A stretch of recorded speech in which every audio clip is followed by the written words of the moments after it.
Hi friends, welcome to Achievers Academy. ನಾನು ನಿಮ್ಮ ರೇವಣ್ಗೌಡ. ಇವತ್ತಿನ ಒಂದು ಕ್ವಿಕ್ ಕರೆಂಟ್ ಅಫೇರ್ಸ್ಗೆ ತಮಗೆಲ್ಲರಿಗೂ ಸ್ವಾಗತ ಸುಸ್ವಾಗತ. ಸ್ನೇಹಿತರೆ, ಇವತ್ತಿನ ಕ್ವಿಕ್ ಕರೆಂಟ್ ಅಫೇರ್ಸ್ನ ಮುಖ್ಯಾಂಶಗಳನ್ನು ನೋಡೋಣ. ಸೈಬರ್ ಸೆಕ್ಯೂರಿಟಿ ಹಬ್ ಅಂದರೆ ಏನು ಮತ್ತು ಇದು ಯಾವ ಒಂದು ವಿಷಯಕ್ಕೆ ಸಂಬಂಧಪಟ್ಟಿದ್ದು, ಮತ್ತು ಬಹುಪಕ್ಷೀಯ ವ್ಯಾಯಾಮ ಮಿಲನ್ ಈ ಒಂದು ವಿಷಯದ ಬಗ್ಗೆ, ಮತ್ತು ಪಿ ಜಲಾಂತರ್ಗಾಮಿ ವಿರೋಧಿ ಯುದ್ಧ ವಿಮಾನ ಇದರ ಒಂದು ವಿಷಯದ ಬಗ್ಗೆ, ಮತ್ತು ಅಂತಾರಾಷ್ಟ್ರೀಯ ಬೌದ್ಧಿಕ ಆಸ್ತಿ ಸೂಚ್ಯಂಕ ಅಂದರೆ ಇಂಟೆಲೆಕ್ಚುಯಲ್ ಪ್ರಾಪರ್ಟಿ ಅಂತ ಏನು ಕರಿತೀವಿ ಅದರ ಒಂದು ಇಂಡೆಕ್ಸ್ನ ಬಗ್ಗೆ, ಮತ್ತು ವಿದೇಶದಲ್ಲಿ ಮೊದಲ ಭಾರತೀಯ ತಂತ್ರಜ್ಞಾನ ಸಂಸ್ಥೆ ಪ್ರೈಡ್ ಅಂತಲೇ ಹೇಳ್ಬೋದು. ಇದು ನಮ್ಮ ದೇಶದಲ್ಲಿರುವಂಥ IIT ಯಾವುದೋ ಒಂದು ವಿದೇಶದಲ್ಲಿ ಫಾರಿನ್ ಕಂಟ್ರಿಯಲ್ಲಿ ನಾವು ಎಸ್ಟಾಬ್ಲಿಷ್ ಮಾಡ್ತಾ ಇದ್ದೀವಿ, ಅದು ಯಾವ ಕಂಟ್ರಿ ಅಂತ, ಮತ್ತು ಅಂತಾರಾಷ್ಟ್ರೀಯ ಸಮ್ಮೇಳನ ದೇವಯಾತನಂ ಈ ಒಂದು ಹಬ್ಬದ ಬಗ್ಗೆ. ಇದಿಷ್ಟು ಇವತ್ತಿನ ಕ್ವಿಕ್ ಕರೆಂಟ್ ಅಫೇರ್ಸ್ನ ಮುಖ್ಯಾಂಶಗಳಾಗಿರುತ್ತೆ ಸ್ನೇಹಿತರೆ. ಇದೀಗ ಮೊದಲನೇ ಪ್ರಶ್ನೆ. IBM ಇತ್ತೀಚೆಗೆ ಏಷ್ಯಾ ಪೆಸಿಫಿಕ್ ಪ್ರದೇಶದಲ್ಲಿ ಸೈಬರ್ ಟಾಕ್ಗಳನ್ನು ಪರಿಹರಿಸಲು ಹೊಸ ಸೈಬರ್ ಸೆಕ್ಯೂರಿಟಿ ಹಬ್ ಅನ್ನು ಯಾವ ಸ್ಥಳದಲ್ಲಿ ಪ್ರಾರಂಭಿಸಿದೆ? ಇದರ ಆಪ್ಷನ್ಸನ್ನು ನೋಡೋದಾದರೆ ಹೈದರಾಬಾದ್, ಚೆನ್ನೈ, ಬೆಂಗಳೂರು, ಮುಂಬೈ. ಇದರ ಉತ್ತರ ಬೆಂಗಳೂರು ಆಗಿರುತ್ತೆ ಸ್ನೇಹಿತರೆ. ಸೊ ನಾವಿಲ್ಲಿ IBM ಅಂತಂದರೆ ಏನು ಅಂತ ತಿಳ್ಕೊಳ್ಳೋದು ಬಹಳ ಮುಖ್ಯ ಆಗುತ್ತೆ. International business machine corporation. ಇದು ಏಷ್ಯಾ ಪೆಸಿಫಿಕ್ ಪ್ರದೇಶದಾದ್ಯಂತ ತನ್ನ ಗ್ರಾಹಕರ ಕಳವಳಗಳನ್ನು ಬಗೆಹರಿಸಲು ಬೆಂಗಳೂರಿನಲ್ಲಿ ಸೈಬರ್ ಸೆಕ್ಯೂರಿಟಿ ಹಬ್ ಅನ್ನು ಪ್ರಾರಂಭ ಮಾಡಿದೆ ಸ್ನೇಹಿತರೆ. ಮತ್ತು 2022ರ IBM ಜಾಗತಿಕ ವಿಶ್ಲೇಷಣಾ ವರದಿಯು 2021ರಲ್ಲಿ ವಿಶ್ಲೇಷಿಸಲಾದ 26% ದಾಳಿಗಳನ್ನು ಪ್ರತಿನಿಧಿಸುವ ಸೈಬರ್ ಟಾಕ್ಗಳಿಗೆ ಏಷ್ಯಾವು ಅತ್ಯಂತ ಹೆಚ್ಚು ಗುರಿಯಾಗಿರುವ ಪ್ರದೇಶವಾಗಿ ಹೊರಹೊಮ್ಮಿದೆ ಎಂದು ಹೇಳಿದೆ. ಅಂದರೆ ಏಷ್ಯಾದಲ್ಲಿ ಇರುವಂತಹ ಈ ಒಂದು ಬಿಸ್ನೆಸ್ ಕಾರ್ಪೊರೇಷನ್ ಆಗಿರ್ಬೋದು ಅಥವಾ ಒಂದು ಟೆಕ್ನಿಕಲ್ ಆರ್ಗನೈಸೇಷನ್ಸ್ಗಳಾಗಿರ್ಬೋದು, ಅಲ್ಲಿ ಈ ಒಂದು ಹ್ಯಾಕಿಂಗು ಅಥವಾ ಇತರೆ ಯಾವುದಾದ್ರೂ ತಂತ್ರಾಂಶ ನ್ಯೂನತೆಗಳು ಅಂತೀವಲ್ಲ, ಸೊ ಇಡೀ ವರ್ಲ್ಡಲ್ಲಿರುವಂಥದ್ರಲ್ಲಿ 26% ಏಷ್ಯಾದಲ್ಲೇ ಆಗ್ತಾ ಇದೆ ಅಂತ ಅಂದು ಈ ಒಂದು ವರದಿ ತಿಳಿಸಿದೆ. ನಾವಿಲ್ಲಿ ಮುಖ್ಯವಾಗಿ ಸೈಬರ್ ಸೆಕ್ಯೂರಿಟಿ ಹಬ್ ಅಂತ ಏನು ಅಂತ ತಿಳ್ಕೊಬೇಕಾಗತ್ತೆ ಸ್ನೇಹಿತರೆ. ಈ ಒಂದು ಸೈಬರ್ ಸೆಕ್ಯೂರಿಟಿ ಹಬ್ ಅಂತ ಅಂದರೆ CEO ಇಂದ ಹಿಡಿದು CFO ನಿಂದ ಹಿಡಿದು ತಾಂತ್ರಿಕ ಸಿಬ್ಬಂದಿಗಳವರೆಗೆ ಎಲ್ಲರನ್ನು ತಯಾರು ಮಾಡಲು ಹೆಚ್ಚು ನೈಜವಾದ ಸಿಮ್ಯುಲೇಟೆಡ್ ಸೈಬರ್ ಟಾಕ್ಗಳ ಮೂಲಕ ಎಲ್ಲ ರೀತಿಯ ಸಂಸ್ಥೆಗಳಿಗೆ ಸೈಬರ್ ಸೆಕ್ಯೂರಿಟಿ ಪ್ರಕ್ರಿಯೆ ತಂತ್ರಾಂಶಗಳನ್ನು ತರಬೇತಿ ನೀಡುತ್ತದೆ. ಅಂದರೆ ಈ ಒಂದು ಕಂಪನಿಯಲ್ಲಿರುವಂತಹ CEO, ಚೀಫ್ ಎಕ್ಸಿಕ್ಯೂಟಿವ್ ಆಫೀಸರು ಮತ್ತು CFO ಚೀಫ್ ಫೈನಾನ್ಸ್ ಆಫೀಸರ್ನಿಂದ ಹಿಡಿದು ಒಬ್ಬ ಟೆಕ್ನಿಕಲ್ ಎಂಪ್ಲಾಯಿವರೆಗೂ ಸಹ ಈ ಒಂದು ಅಂದರೆ ಈ ಒಂದು ಹೊರಗಿನ ಹ್ಯಾಕಿಂಗು ಅಥವಾ ಇತರ ಯಾವುದಾದ್ರೂ ತಂತ್ರಾಂಶ ನ್ಯೂನತೆಗಳಿಂದ ಹೆಂಗೆ ಬಚಾವಾಗೋದು ಅಂತ ಟ್ರೈನಿಂಗ್ ಕೊಡೋದಕ್ಕೆ ಈ ಒಂದು ಸೈಬರ್ ಸೆಕ್ಯೂರಿಟಿ ಹಬ್ ಅಂತ ಕರಿತೀವಿ ಸ್ನೇಹಿತರೆ. ಇದರ ಒಂದು ಕಚೇರಿ ಬೆಂಗಳೂರಿನಲ್ಲಿ ಪ್ರಾರಂಭ ಆಗ್ತಾ ಇದೆ. ಇದೀಗ ಎರಡನೇ ಪ್ರಶ್ನೆ. ಭಾರತೀಯ ನೌಕಾಪಡೆಯ ಬಹುಪಕ್ಷೀಯ ವ್ಯಾಯಾಮ ಮಿಲನ್ 2022 ಈ ಕೆಳಗಿನ ಯಾವ ಸ್ಥಳದಲ್ಲಿ ಪ್ರಾರಂಭವಾಯಿತು? ಇದರ ಆಪ್ಷನ್ಸ್ಗಳು ಚೆನ್ನೈ, ಕೊಚ್ಚಿನ್, ವಿಶಾಖಪಟ್ಟಣಂ, ತಿರುವನಂತಪುರಂ. ಉತ್ತರ ವಿಶಾಖಪಟ್ಟಣಂ ಆಗಿರುತ್ತೆ ಸ್ನೇಹಿತರೆ.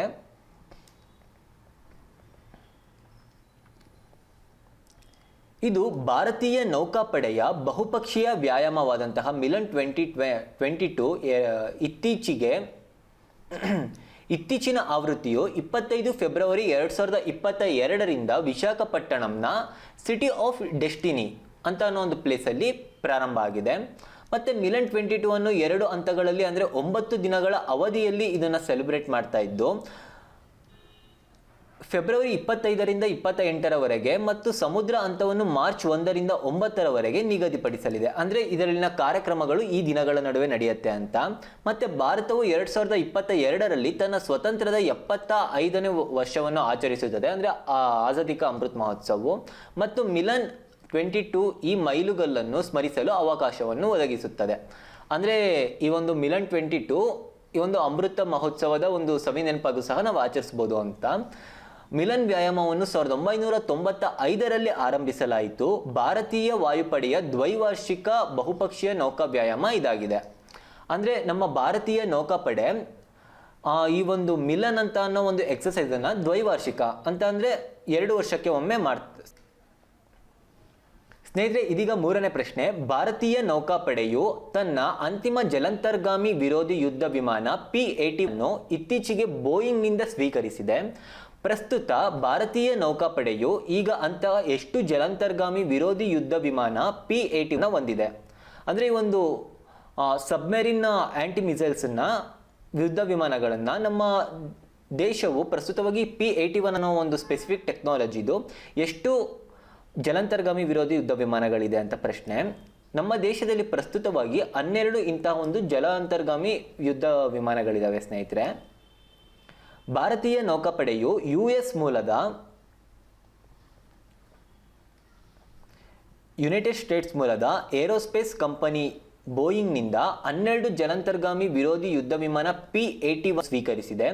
ಇದು 4 ಹೆಚ್ಚುವರಿ ವಿಮಾನಗಳಲ್ಲಿ 4ನೆಯದ್ದು. ಇದಕ್ಕೆ 2016ರಲ್ಲಿ ಒಪ್ಪಂದಕ್ಕೆ ಸಹಿ ಆಗ್ತು. ಅಂದರೆ ಈ ಒಂದು ಯುದ್ಧ ವಿಮಾನದ ಒಂದು ಎಕ್ಸ್ಚೇಂಜಿಗೋಸ್ಕರ, ಅಂದರೆ ನಾವು ಅದನ್ನು ಬಾರೋ ಮಾಡ್ಕೊಳ್ಳೋಕ್ಕೆ 2016ರಲ್ಲಿ US ನ ಒಂದು ಏರೋಸ್ಪೇಸ್ ಕಂಪನಿ ಜೊತೆಗೆ ಒಪ್ಪಂದವನ್ನು ಮಾಡ್ಕೊತೀವಿ.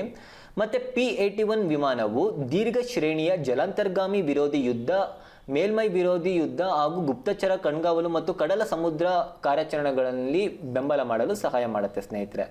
ಮತ್ತು ಭಾರತೀಯ ನೌಕಾಪಡೆಯ ಮುಖ್ಯಸ್ಥರು ಪ್ರಸ್ತುತವಾಗಿ ಅಡ್ಮಿರಲ್ ಹರಿಕುಮಾರ್ ಅವರಿದ್ದಾರೆ. ಮತ್ತು ನೌಕಾಪಡೆ ಸಂಸ್ಥಾಪನೆ ದಿನ ಜನವರಿ 26. ಸ್ನೇಹಿತರೆ, ಇದೀಗ 4ನೇ ಪ್ರಶ್ನೆಯನ್ನು ನೋಡೋಣ. ಇತ್ತೀಚೆಗೆ ಬಿಡುಗಡೆಯಾದ ಅಂತಾರಾಷ್ಟ್ರೀಯ ಬೌದ್ಧಿಕ ಆಸ್ತಿ ಸೂಚ್ಯಂಕ 2022ರಲ್ಲಿ ಭಾರತದ ಸ್ಥಾನ ಎಷ್ಟು? ಇದರ ಒಂದು ಆಪ್ಷನ್ಸ್ ಅನ್ನು ನೋಡೋದಾದ್ರೆ 37, 43, 53, 62. ಇದರ ಉತ್ತರ 43 ಆಗಿರುತ್ತೆ ಸ್ನೇಹಿತರೆ. ಈ ಒಂದು ಅಂತಾರಾಷ್ಟ್ರೀಯ ಬೌದ್ಧಿಕ ಆಸ್ತಿ ಸೂಚ್ಯಂಕ ಅಂತ ಅಂದರೆ ಏನು ಅಂತ ಅಂದರೆ, ಇವಾಗ ನಾವು ಯಾವುದಾದ್ರೂ ಒಂದು ವಸ್ತುವನ್ನು ಅಥವಾ ಯಾವುದಾದ್ರೂ ಒಂದು ಟೆಕ್ನಾಲಜಿಯನ್ನು ನಾವು ಕಂಡುಹಿಡಿತೀವಿ, ಅದಕ್ಕೆ ನಮ್ಮದೇ ಆದಂತಹ ಒಂದು ಪೇಟೆಂಟನ್ನು ಮಾಡಿಸ್ತೀವಿ ಸ್ನೇಹಿತರೆ. ಅಂದರೆ ಇಂತಿಷ್ಟು ವರ್ಷಗಳ ಕಾಲ ಈ ಒಂದು ಉದಾಹರಣೆ ಕೊಡೋದಾದರೆ, ಒಂದು ರೂಬಿಕ್ ಕ್ಯೂಬನ್ನು ಆಗಿರ್ಬೋದು, ಇವಾಗ ಹೊಸದಾಗಿ ಕಂಡುಹಿಡ್ದಿದ್ದಾರೆ ಅಂತ ಅಂದರೆ ಅವ್ರು ಕಂಡುಹಿಡ್ದಂಥ ಟೈಮಲ್ಲಿ ಆ ಒಂದು ರೂಬಿಕ್ ಕ್ಯೂಬನ್ನು ಯಾವುದೇ ಒಂದು ಕಂಪನಿ ತಯಾರು ಮಾಡಬೇಕು ಅಂತ ಅಂದರೆ ಆ ಒಬ್ಬ ವ್ಯಕ್ತಿಗೆ ಇಷ್ಟು ಪರ್ಸೆಂಟೇಜ್ ಆಫ್ ಅಮೌಂಟನ್ನು ಅಂತ ಕಟ್ ಮಾಡಿಸಿ, ಅಂದರೆ ಆ ವ್ಯಕ್ತಿಗೆ ಅಂತ ಮೀಸಲಿಕ್ಬಿಟ್ಟು ಅದನ್ನು ಮ್ಯಾನುಫ್ಯಾಕ್ಚರ್ ಮಾಡಬೇಕಾಗತ್ತೆ. ಅದಕ್ಕೆ ಪೇಟೆಂಟ್ ಅಂತ ಕರಿತೀವಿ. ಅದೇ ರೀತಿ ಈ ಪೇಟೆಂಟ್ಸ್ಗಳಾಗಿರ್ಬೋದು, ಯಾವುದಾದ್ರೂ ಮ್ಯಾನುಫ್ಯಾಕ್ಚರಿಂಗಿಗೆ ಲೈಸೆನ್ಸ್ ಆಗಿರ್ಬೋದು ಅಥವಾ ಟ್ರೇಡ್ ಮಾರ್ಕ್ಗಳಾಗಿರ್ಬೋದು, ಇವುಗಳನ್ನೆಲ್ಲ ಒಳಗೊಂಡಿರುವಂತಹ ಒಂದು ಸೂಚ್ಯಂಕನೇ ಈ ಒಂದು ಇಂಟೆಲೆಕ್ಚುಯಲ್ ಪ್ರಾಪರ್ಟಿ ಇಂಡೆಕ್ಸ್ ಆಗಿರುತ್ತೆ. ಇತ್ತೀಚೆಗೆ ಬಿಡುಗಡೆಯಾದ ಅಂತಾರಾಷ್ಟ್ರೀಯ ಬೌದ್ಧಿಕ ಆಸ್ತಿ ಹಕ್ಕು ಸೂಚ್ಯಂಕ 2022ರಲ್ಲಿ ಒಟ್ಟಾರೆ IP ಸ್ಕೋರನ್ನು 38.6% ಸುಧಾರಿಸುವ ಮೂಲಕ ದೇಶವು 55 ದೇಶಗಳಲ್ಲಿ 43ನೇ ಸ್ಥಾನದಲ್ಲಿದೆ. ಅಂದರೆ ಈ ಒಂದು ಕ್ಯಾಲ್ಕುಲೇಟ್ ಮಾಡಿರುವಂಥದ್ದು 55 ದೇಶಗಳಲ್ಲಿ, ಅದರಲ್ಲಿ ನಮ್ಮ ಭಾರತ 43ನೇ ಸ್ಥಾನದಲ್ಲಿದೆ ಅಂತ ನಾವು ತಿಳ್ಕೊಬೋದು. ಮತ್ತು ಇದು ಒಂದು ಸೂಚ್ಯಂಕವನ್ನು ಯಾರು ನೀಡಿರೋದು ಅಂತ ಅಂದರೆ US chamber of commerce global innovation policy centre. US-ನ chamber of commerce global innovation policy centre ಈ ಒಂದು ಸೂಚ್ಯಂಕವನ್ನು ಬಿಡುಗಡೆಗೊಳಿಸಿದೆ ಸ್ನೇಹಿತರೆ. ಮತ್ತು ಮೊದಲ ಸ್ಥಾನದಲ್ಲಿ ಯುನೈಟೆಡ್ ಸ್ಟೇಟ್ಸ್ ಇದ್ದು, 2ನೇ ಸ್ಥಾನದಲ್ಲಿ UK ಮತ್ತು 3ನೇ ಸ್ಥಾನದಲ್ಲಿ ಜರ್ಮನಿ ದೇಶ ಇದೆ.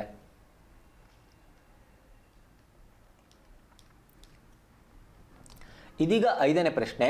ಮೊದಲ ಭಾರತೀಯ ತಂತ್ರಜ್ಞಾನ ಸಂಸ್ಥೆಯನ್ನು ಯಾವ ವಿದೇಶದಲ್ಲಿ ಸ್ಥಾಪಿಸಲು ಭಾರತ ಘೋಷಿಸಿದೆ?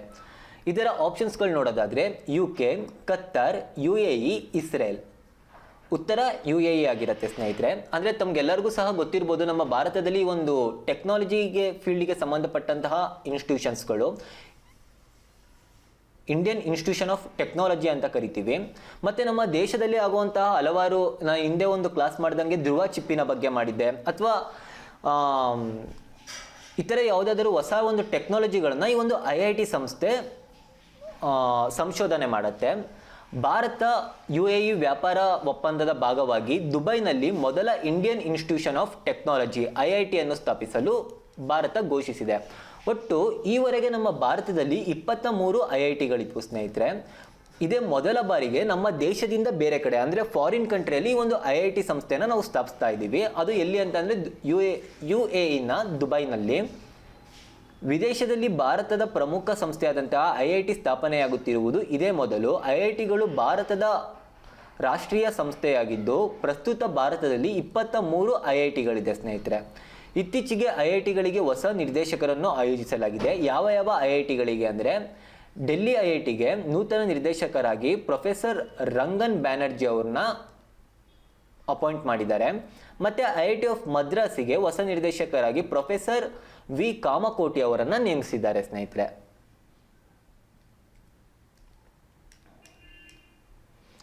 ಇದೀಗ 6ನೇ ಪ್ರಶ್ನೆ, ಭಾರತೀಯ ದೇವಾಲಯದ ವಾಸ್ತುಶಿಲ್ಪದ ಅಂತಾರಾಷ್ಟ್ರೀಯ ಸಮ್ಮೇಳನ ದೇವಯಾತನಂ ಅನ್ನು ಎಲ್ಲಿ ಆಯೋಜಿಸಲಾಗಿದೆ? ಇದರ ಆಪ್ಷನ್ಸ್ ನೋಡೋದಾದ್ರೆ ಮಧುರೈ ತಮಿಳುನಾಡು, ಜೋಧ್ಪುರ ರಾಜಸ್ಥಾನ್, ಹಂಪಿ ಕರ್ನಾಟಕ, ನಾಸಿಕ್ ಮಹಾರಾಷ್ಟ್ರ. ಇದು ಆರ್ಗನೈಸ್ ಆಗಿರೋದು ನಮ್ಮ ಕರ್ನಾಟಕದಲ್ಲಿ ಸ್ನೇಹಿತರೆ, ಹಂಪಿಯಲ್ಲಿ. ಭಾರತ ಸರ್ಕಾರದ ಸಂಸ್ಕೃತಿ ಸಚಿವಾಲಯದ ಭಾರತೀಯ ಪುರಾತತ್ವ ಸರ್ವೇಕ್ಷಣಾ ಸಂಸ್ಥೆ ಕರ್ನಾಟಕದ ಹಂಪಿಯಲ್ಲಿ ಫೆಬ್ರವರಿ 25 ಮತ್ತು 26ನೇ ತಾರೀಕಿನಂದು ದೇವಯಾತನಂ ಭಾರತೀಯ ದೇವಾಲಯದ ವಾಸ್ತುಶಿಲ್ಪದ ಒಡಿಸ್ಸಿ ಎಂಬ 2 ದಿನಗಳ ಅಂತಾರಾಷ್ಟ್ರೀಯ ಸಮ್ಮೇಳನವನ್ನು ಆಯೋಜಿಸುತ್ತಿದೆ. ಅಂದರೆ ಈ ಒಂದು 25ನೇ ತಾರೀಕು 26ನೇ ತಾರೀಕು ನಮ್ಮ ಹಂಪಿಯಲ್ಲಿ ದೇವಯಾತನಂ ಅಂತ ಅನ್ನೋ ಒಂದು ಪ್ರೋಗ್ರಾಮನ್ನು ಮತ್ತು ಭಾರತೀಯ ದೇವಾಲಯದ ವಾಸ್ತುಶಿಲ್ಪ ಒಡಿಸ್ಸಿ ಅಂತ ಅನ್ನೋ ಒಂದು ದಿನವನ್ನು ಆಚರಿಸ್ತಾ ಇದ್ದಾರೆ. ಮತ್ತು ಕೇಂದ್ರ ಸಂಸ್ಕೃತಿ ಮತ್ತು ಪ್ರವಾಸೋದ್ಯಮ ಸಚಿವ ಆದಂತಹ ಜಿ ಕಿಶನ್ ರೆಡ್ಡಿ ಈ ಸಮ್ಮೇಳನವನ್ನು ಉದ್ಘಾಟಿಸಲಿದ್ದಾರೆ ಸ್ನೇಹಿತರೆ. ಮತ್ತು ಸಮ್ಮೇಳನವು ದೇವಾಲಯದ ತಾತ್ವಿಕ, ಧಾರ್ಮಿಕ, ಸಾಮಾಜಿಕ, ಆರ್ಥಿಕ, ವೈಜ್ಞಾನಿಕ, ಕಲೆ ಮತ್ತು ವಾಸ್ತುಶಿಲ್ಪದ ಅಂಶಗಳನ್ನು ಚರ್ಚಿಸುವ ಗುರಿಯನ್ನು ಹೊಂದಿದೆ. ಇದು ದ್ರಾವಿಡ, ಕಳಿಂಗ ಮತ್ತು ಇತರ ದೇವಾಲಯಗಳ ವಾಸ್ತುಶಿಲ್ಪದ ವಿವಿಧ ಶೈಲಿಗಳ ವಿಕಾಸನ ಮತ್ತು ಅಭಿವೃದ್ಧಿಯ ಕುರಿತು ಸಂವಾದವನ್ನು ಪ್ರಾರಂಭಿಸಲು ಉದ್ದೇಶಿಸಿದೆ. ಇದಿಷ್ಟು ಈ ಒಂದು ವಿಷಯದ ಇಂಪಾರ್ಟೆಂಟ್ ಆಗಿರುತ್ತೆ ಸ್ನೇಹಿತರೆ.